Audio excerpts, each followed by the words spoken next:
Dear student, how are you? I am R.P. Singh, an eminent expert educator biochemistry.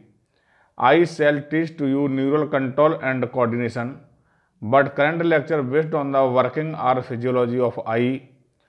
You understand carefully my lectures. I shall explain the lectures in both the medium Hindi and English.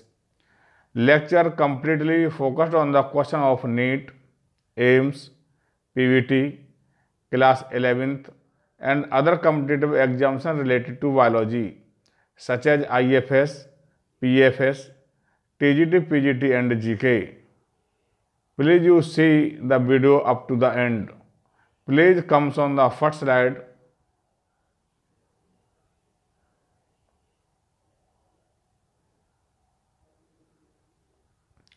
Working or physiology of eye. Working और physiology of आई, ये पूरी video physiology of आई पर ही depend है। कुछ important terms हैं इसमें, some important terms as follow. कुछ important terms हैं उसको आपको समझना है। कुछ तो मैं इसमें फिगर के माध्यम से समझाऊंगा, कुछ आपको वैसे ही समझ लेना है। Number 1, vision, far distance and near distance. अधिक दूरी से विजन कैसे बनता है और पास की दूरी से विजन कैसे बनता है, इसमें क्या चेंजिंग होती हैं। नियरेस्ट विजन है तो उसमें क्या चेंजिंग होगी और फर्देस्ट विजन है तो इसमें क्या चेंजिंग होगी, उसको आपको समझना है। एक नेक्स्ट टर्म है इसमें रोडोप्सिन। रोडोप्सिन ये विजुअल पिगमेंट या फोटो पिगमेंट है। विजुअल पिगमेंट या फोटो पिगमेंट को मैं आपको एक फिगर के माध्यम से बताऊंगा। सेकंड एग्जाम्पल आइए इसका, रोडोप्सिन वो आयोडोप्सिन। आयोडोप्सिन ये अनदर विजुअल पिगमेंट है, ये कोन्स में प्रेजेंट होता है। रोडोप्सिन रोड में, आयोडोप्सिन कोन्स में प्रेजेंट होता है। नेक्स्ट टर्म है बायनोकुलर और स्टीरियोस्कोपिक विजन। इसका एग्जाम्पल है app, monkey. Monocular vision, monocular vision इसका एग्जाम्पल है rabbit and horse. Telescopic vision, bird. आप एक एक करके समझिए, बायनोकुलर विजन क्या है, मोनोकुलर विजन क्या है, टेलीस्कोपिक विजन क्या है। कुछ टर्म को मैं यहीं समझा दे रहा हूँ, कुछ टर्म्स को मैं आगे आपको बताऊँगा। जैसे रोडोप्सिन है, रोडोप्सिन को मैं आगे ही बताऊँगा, यहाँ पर आपको नहीं बताऊँगा, उसको एक फिगर के माध्यम से मैं क्लियर करने वाला हूँ। यहाँ पर आप बायनोकुलर विजन देखिए, बायनोकुलर विजन इसी को हम लोग स्टीरियोस्कोपिक विजन बोलते हैं। इसका एग्जाम्पल मंकी है एंड एप है, और इसका एग्जाम्पल हम भी हैं, ह्यूमन भी है। तो इसका मतलब ये होता है बायनोकुलर है ये, यानी हम अपने दोनों आँखों से एक ही इमेज को देखते हैं। हम अपने दोनों आँखों से अलग अलग इमेज को नहीं देख सकते। हमारी दोनों आँखें फोकस्ड करती हैं केवल सिंगल इमेज को। अलग अलग विजन को हम नहीं, अलग अलग विजन नहीं बना सकते। हमारी जो दोनों आँखें हैं वो एक ही विजन बना पाती हैं। तो इसलिए इसको बायनोकुलर विजन, यानी दोनों आँखों से एक ही विजन बनता है, इसलिए इसको बायनोकुलर विजन बोलते हैं। अगला एग्जाम्पल है मोनोकुलर विजन का। मोनोकुलर विजन, और ये रैबिट एंड हॉर्स में पाया जाता है। रैबिट एंड हॉर्स कुछ ऐसे एनिमल हैं, ये मैमल्स हैं, और भी मैमल्स हैं कि इनकी दोनों आँखों में अलग अलग इमेज बनता है। हॉर्स है, बफेलो है, काव है, क्योंकि इनकी दोनों आँखें दोनों साइड में होती हैं, इधर उधर होती हैं। जैसे हमारी दोनों आँखें फ्रंट पे हैं, उनकी दोनों आँखें साइड में होती हैं, तो दोनों आँखों में अलग अलग इमेज बनता है, इसलिए उसको मोनोकुलर बोलते हैं। यानी प्रत्येक आँख का विजन अलग अलग होता है। मोनोकुलर यानी सिंगल आँख में सिंगल, तो इसलिए इसको मोनोकुलर विजन बोला जाता है। टेलीस्कोपिक विजन बर्ड में बनता है। बर्ड अपनी आई को 360 डिग्री पर टर्न कर लेती है, इसलिए इसको टेलीस्कोपिक विजन बोलते हैं। जैसे दूरबीन 360 का एंगल बना करके सभी इमेज को ले सकती है, इसी प्रकार बर्ड की जो आई है 360 के एंगल पर घूम करके विजन ले सकती है, इसलिए इस विजन को हम टेलीस्कोपिक विजन बोलते हैं। एक इम्पोर्टेंट टर्म्स है टेपिटम लूसिडम, इसको मैंने डाल दिया इसमें। टेपिटम लूसिडम क्या है? वैसे टेपिटम लूसिडम ये आपको यहाँ पढ़ना नहीं था, पर यहाँ मैंने उसको इम्पोर्टेंट समझा, इसलिए मैंने इसको यहाँ पर डाला है। Tapetum lucidum layer which reflect light ray back so eye glow up. इसमें कैट, डॉग, टाइगर, आप जो कैट को देखिए, डॉग को देखिए, टाइगर को देखिए, कुछ बहुत से एनिमल हैं उनकी ईयर आई जो है रात में ग्लो करती हैं, आई जो चमकती हैं। आप डिस्कवरी पे देखते होंगे, डिस्कवरी पे जो साइंटिस्ट जाते हैं तो वो देखते हैं, नाइट में शूटिंग करते हैं तो नाइट में अपने टाइगर की आंखों को चमकते हुए देखा होगा। तो उस चमकने का कारण यही है, टैपिटम लूसिडम लेयर पाई जाती है और tapetum lucidum layer is responsible for the reflect of light in the night. Please like and subscribe to video. I am R P. Singh, an eminent expert educator biochemistry. इस वीडियो को आप like and subscribe जरूर करें और मैं आपको अच्छे से अच्छा मेटा देता रहूँगा, परंतु आप ये आपका वर्क है, आपको लाइक एंड सब्सक्राइब आपको करना है। तो अब मैं आपको एक नेक्स्ट स्लाइड में लेकर चलता हूँ। इस वीडियो में आपको रिटन वर्क ज़्यादा मिलने वाला नहीं है, इसको आप कंसेप्टली समझिए। अगर आपने कंसेप्टली समझा है तो आप जो है क्वेश्चन ईजी वे में कर सकते हैं। चाहे मैं कितना भी लिखवा दूँ, आप उसको लिखने के से मतलब नहीं निकलेगा, आपको कंसेप्टली समझना होगा और मैंने ऐसा कंसेप्ट दिया है उस फिगर के माध्यम से आप समझ ही लेंगे, आपको कोई दिक्कत नहीं हो सकती है। Please comes on the next slide.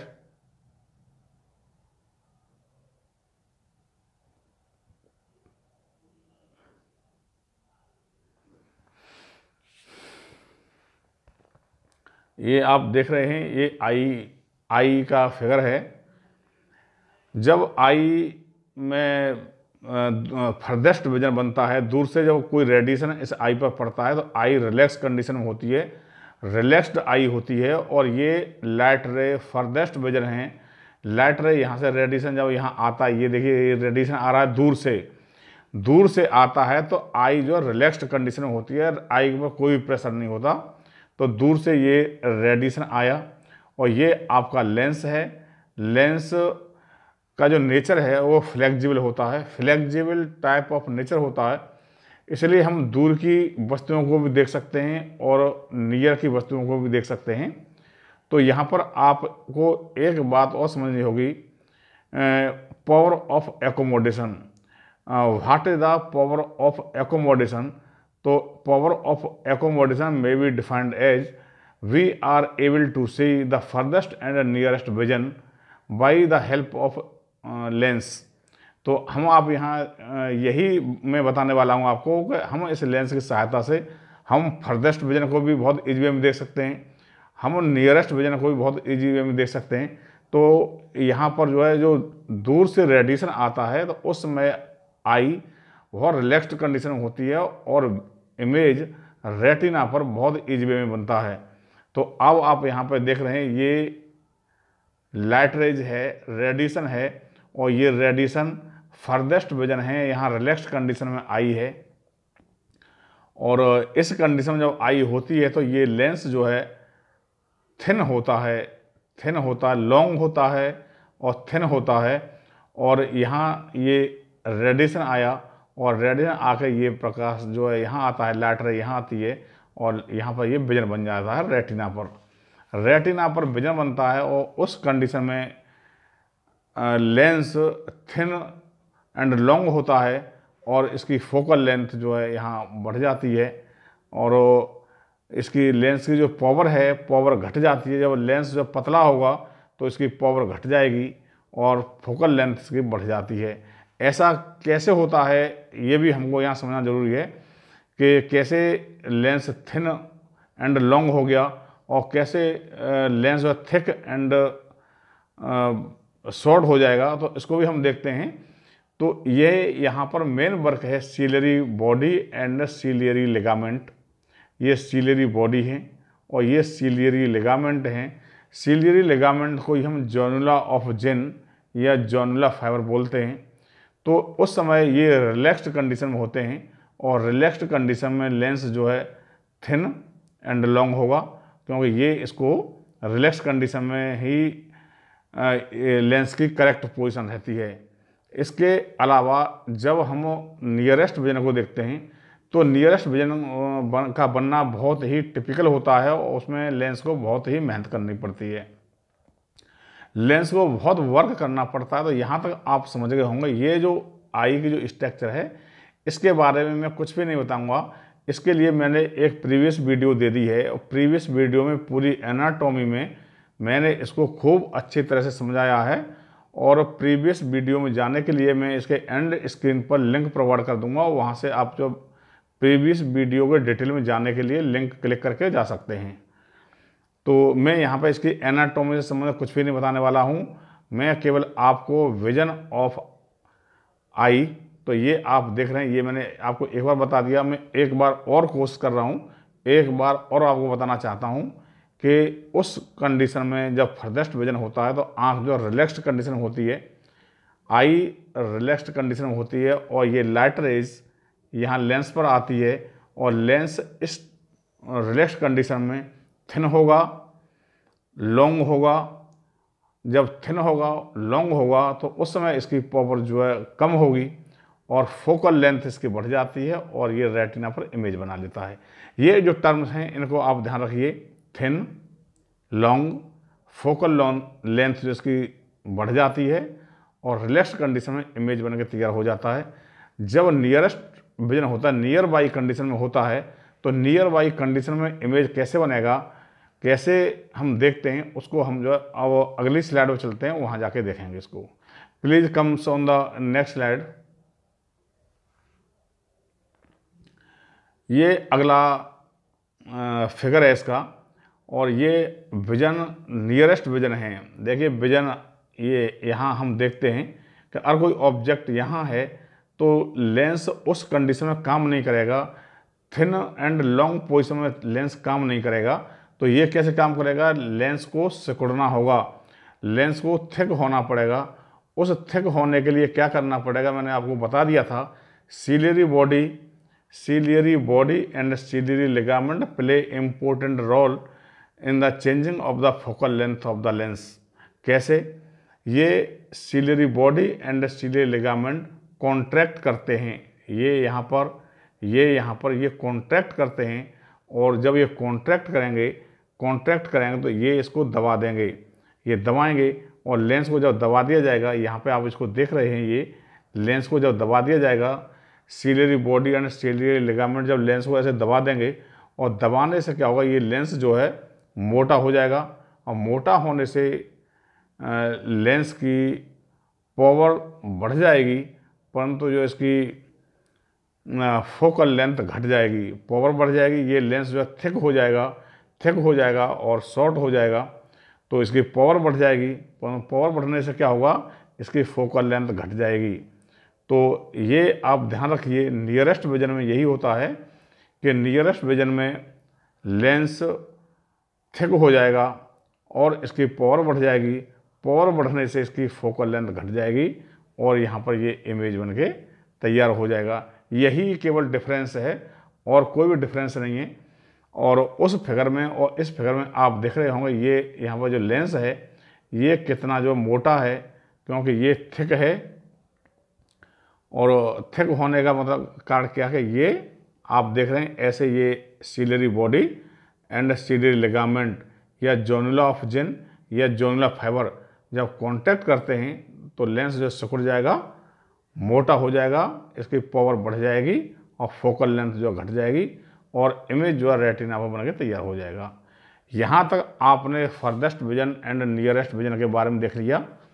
Video ज़्यादा लॉन्ग नहीं है, इसकी फिजियोलॉजी ज़्यादा लॉन्ग नहीं है, वर्किंग ऑफ आई ज़्यादा लॉन्ग नहीं है, ज़्यादा टिपिकल नहीं है। अब इसके लिए मैं आपको एक आगे वाली स्लाइड पर लेकर चलूँगा। उससे पहले वहाँ भी मैं बहुत कुछ पढ़ा चुका हूँ एनाटॉमी में, जो रॉड एंड कोन्स है उसके बारे में कुछ बताना है मुझे, तो आइए। परंतु यहाँ पे आप ये समझ लीजिए कि यहाँ पर ये जो ऑप्टिक नर्व हैं, ये ब्लाइंड स्पॉट है, यहाँ पर ये ऑप्टिक नर्व हैं। ऑप्टिक नर्व का क्या कार्य है इसको मैं वहीं बताता हूँ। और please comes on the next slide. Rhodopsin ये विजुअल पिगमेंट है या फोटो पिगमेंट है। विजुअल पिगमेंट क्या है इसको आप समझिए, रोडोप्सिन है, ये विजुअल पिगमेंट है और ये विजुअल पिगमेंट रॉड्स में पाया जाता है। रॉड्स में पाया जाता है जब हम डे लाइट में होते हैं। देखिए आप मेरे साथ देखते जाइए इसको, रोडोप्सिन।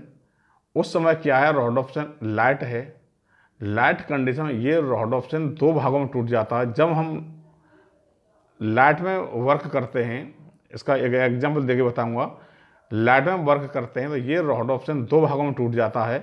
एक भाग है इसका रेटिनिन, दूसरा भाग इसका ऑप्सिन है। ये आप समझ लीजिए, rhodopsin break into two part, retinene and opsin. Retinene क्या है, विटामिन ए, ये विटामिन ए से बना हुआ होता है। ऑप्सिन क्या है, ये एक प्रोटीन से है। और ये मैंने लिख दिया हम डिसोसिएट, यानी ये अलग अलग टूट जाते हैं in the presence of light.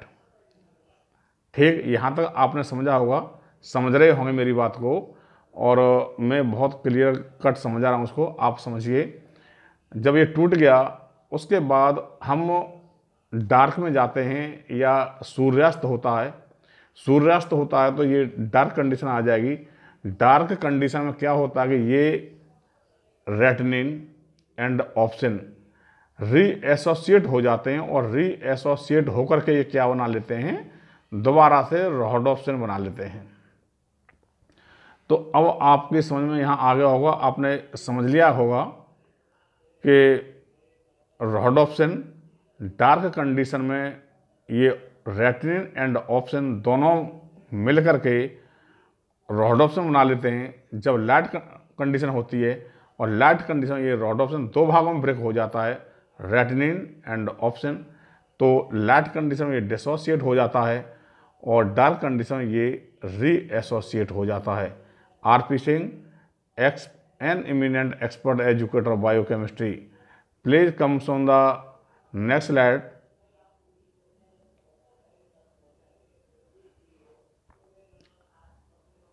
इसको बताने से पहले मैं आपको एक बात और बताना चाहूँगा, उसको और आप समझिए। एक छोटा सा एग्जाम्पल है, जब आप किसी सिनेमा हॉल में जाते हैं, सिनेमा हॉल में जाते हैं तो आप सिनेमा हॉल में आप बाहर से एंट्री करते हैं जब अंदर के लिए, तो अंदर अंधकार होता है, और जब आप बाहर से सिनेमा हॉल में एंट्री करेंगे तो आपको उसमें डार्क दिखाई पड़ेगा, कुछ भी नहीं दिखाई पड़ा। आप कहेंगे इसमें बहुत कुछ अंधकार भरा हुआ है, इसमें कुछ भी नहीं दिखाई नहीं पड़ रहा। कुछ ही मिनट बाद, मीन्स आधा या एक मिनट बाद आपको ये लगेगा इसमें सब कुछ दिखाई पड़ने लग गया हमको। तो वहाँ पर क्या होता है कि आप जब लाइट में थे तो लाइट में रोडोप्सिन दो भागों में बटा हुआ था, रेटिनिन एंड ऑप्सिन में, और जब आप डार्क में पहुँचे तो उस रेटिनिन एंड ऑप्सिन को रीएसोसिएट होने में थोड़ा सा वक्त लगता है, चाहे वो आधे घंटे का हो, चाहे वो एक घंटे का हो। जब रीएसोसिएट हो जाएगा और रीएसोसिएट हो गए, वो दोबारा से रोडोप्सिन बना लेगा और डार्क में काम करना शुरू कर देगा। तो उसी टाइम इंटरवल के बाद आपको जो दिखाई पड़ना शुरू हो जाता है। और जब आप उस डार्क से जब लाइट में आते हैं, और तो फिर आपको थोड़ा सा आपकी आंखें वो थोड़ी दिक्कत होती है, और कुछ ही सेकंडों में वो रेटिनिन और ऑप्सिन दोनों डीएसोसिएट हो जाते हैं, फिर आपको बहुत क्लियर कट दिखाई पड़ने लग जाता है। तो यहाँ तक आपको कोई भी दिक्कत नहीं होगी, मुझे नहीं लग रहा कि आपको कोई दिक्कत हुई होगी। उसके बाद जब ये इमेज बन जाता है तो इमेज को कौन आइडेंटिफाई करता है, कैसे आइडेंटिफाई होगा, तो ये जो इमेज है रेटिना पर बनता है। रेटिना पर मैंने बताया था आपको कि रेटिना जो लेयर है उसमें रॉड एंड कोन्स की लेयर पाई जाती है, rod and cones. Bipolar cell की लेयर पाई जाती है, गैंग्लियन की लेयर पाई जाती है। तो ये जब इमेज बनता है तो ये रॉड एंड कोन्स जो विजुअल पिगमेंट है, विजुअल पिगमेंट वाली जो लेयर है रॉड एंड कोन्स की, उसके पास जाएगा, और वहाँ जाकर के ये आइडेंटिफाई कर लिया जाता है कि ये ब्राइट कलर है, डार्क कलर है, और इसी रॉड में ही रोडोप्सिन पाया जाता है। रॉड में रोडोप्सिन पाया जाएगा और ये पूरा इमेज आइडेंटिफाई हो जाएगा। इमेज जब आइडेंटिफाई कर लिया जाता है तो आइडेंटिफाई होने के बाद इमेज कहाँ जाएगा, बाईपोलर सेल में, और बाईपोलर सेल से ये गैंग्लियोनिक सेल, और गैंग्लियोनिक सेल से वो सीधा ब्रेन, वो सिग्नल ब्रेन के लिए ट्रांसफ़र कर दिया जाता है बाई ऑप्टिक नर्व, और ब्रेन उस सिग्नल को आइडेंटिफाई करता है, क्लियर कट करता है कि ये जो है क्या इमेज है, क्या है, और ब्रेन पूरा जो उसको क्लियर कर देता है और पूरा जो मालूम पड़ जाता है। इसके लिए और मैं आगे चलता हूँ, शायद यहीं पर इसका अंत है, और देखते हैं आगे। ये मैंने यहाँ पर दोबारा से रोडोप्सिन को दिखा दिया था। ये रोडोप्सिन है और लाइट में इसका ये डिसोशिएट हो जाएगा और डार्क में जो है रीएसोशिएट हो जाएगा। और यहाँ पर ये जो रोडोप्सिन है कहाँ पाया जाएगा, ये वाली जो लेयर है, ये रोड्स की लेयर है, रोड्स की लेयर में पाया जाएगा। और रोड की लेयर से जब ये सिग्नल जो क्लियर कट हो जाता है, रेटिना पर सिग्नल बन जाता है और सिग्नल बन के रोड एंड कोन्स उसको आइडेंटिफाई करते हैं, ब्राइट है या डार्क है, कैसे है। और उसके बाद ये bipolar body, bipolar ganglionic layer की सेल्स होती है, और वो गैंग्लियोनिक लेयर की जो सेल्स है और ये कन्वर्ट हो जाती है उसमें नर्व फाइबर, ऑप्टिक नर्व में, और ऑप्टिक नर्व लेके जाती है उस सिग्नल को ब्रेन के बाद ब्रेन उसको जो है प्रेडिक्ट करता है। इसके बाद एक टर्म्स और था इसमें, आयोडोप्सिन। आयोडोप्सिन हो सकता है कि बहुत सी मैंने वीडियो सुनी है और उसमें शायद आयोडोप्सिन नहीं दिया है, परंतु मैं बता रहा हूँ रोडोप्सिन रोड में काम करता है, आयोडोप्सिन कोन में काम करता है। और आयोडोप्सिन के बारे में ऐसा कहीं नहीं मुझे दिखाई पड़ा उसमें ऑप्शन है, जैसे इसमें रेटिनिन ऑप्शन है, ऐसे उसका भी कोई कंटेंट हो, तो ऐसा कुछ नहीं। आयोडोप्सिन है, आयोडोप्सिन में कौन से में पाया जाएगा, कौन से जो है ब्राइट कलर इमेज को आइडेंटिफाई करते हैं। और इसके फर्स्ट वीडियो में जानने के लिए मैं at the end of screen एक लिंक प्रोवाइड करूंगा और वहां से आप उस लिंक को क्लिक करके एनाटॉमी के डिटेल में जा सकते हैं। You understand the video based on the anatomy in detail by the click of A link. I shall provide the link at the end of screen. Thank you, all the very best. Thanks for watching.